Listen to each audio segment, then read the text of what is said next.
নেতাদের তোষণ না করে জনগণের জন্য কাজ করতে পুলিশের প্রতি আহ্বান জানিয়েছেন স্বরাষ্ট্র উপদেষ্টা জাহাঙ্গীর আলম চৌধুরী। জনগণ, রাজনৈতিক দল এবং নির্বাচন কমিশন সহ সব অংশীদারের সহযোগিতা ছাড়া উৎসবমুখর ও সুষ্ঠু নির্বাচন সম্ভব না বলেন তিনি।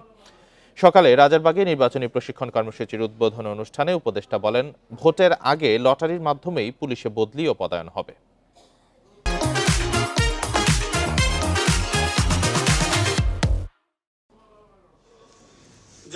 আগামী ফেব্রুয়ারিতে হতে যাচ্ছে ত্রয়োদশ জাতীয় সংসদ নির্বাচন। প্রস্তুতির অংশ হিসেবে নির্বাচনী প্রশিক্ষণ কর্মসূচি হাতে নিয়েছে বাংলাদেশ পুলিশ। সকালে রাজারবাগ পুলিশ লাইন্সে এর উদ্বোধনী অনুষ্ঠানে যোগ দেন স্বরাষ্ট্র উপদেষ্টা জাহাঙ্গীর আলম চৌধুরী। অনুষ্ঠানে প্রধান উপদেষ্টার বিশেষ সহকারী খোদা বক্স বলেন, জুলাই অভ্যুত্থানের পর পুলিশের চূড়ান্ত পরীক্ষা হবে আগামী সংসদ নির্বাচন।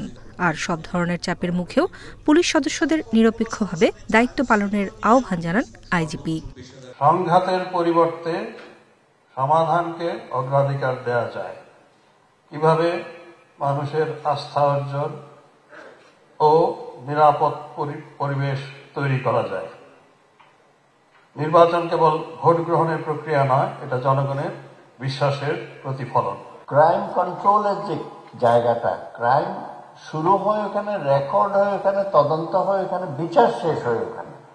এই ইউনিটটাই আপনাদের সবকিছু এখানে, কাজগুলা শুরু যেখানে, শেষও সেখানে, বাকিগুলো উপরের অংশটা হচ্ছে অ্যাপিল। আওয়ামী লীগ আমলের 3টি নির্বাচন মাথা থেকে ঝেড়ে ফেলে জাতিকে একটি সুন্দর, সুষ্ঠু ও নিরপেক্ষ নির্বাচন উপহার দিতে পুলিশের প্রতি নির্দেশনা দেন স্বরাষ্ট্র উপদেষ্টা। সামনে জাতীয় নির্বাচন, যা বহু বছর পর অবাধ, সুষ্ঠু ও অংশগ্রহণমূলক পরিবেশে অনুষ্ঠিত করার লক্ষ্যে আমরা আন্তরিক এবং নিরলসভাবে পরিশ্রম করে যাচ্ছি। এই নির্বাচনকে ঘিরে এদেশের আপাময় জনগণের প্রত্যাশা আকাশ ছোঁয়া। সেই প্রত্যাশা পূরণের সবচেয়ে গুরুত্বপূর্ণ দায়িত্ব পুলিশের কাঁধে। পরে সাংবাদিকদের প্রশ্নের জবাবে স্বরাষ্ট্র উপদেষ্টা বলেন, রাজবাড়ীর দরবার শরীফে হামলার ঘটনার তদন্ত চলছে। দোষী যারাই হোক না কেন, তাদের বিরুদ্ধে ব্যবস্থা নেওয়া হবে। বাংলাদেশ পুলিশ এমন মানদণ্ড স্থাপন করুক। নূরে জান্নাত, ইন্ডিপেন্ডেন্ট নিউজ, ঢাকা।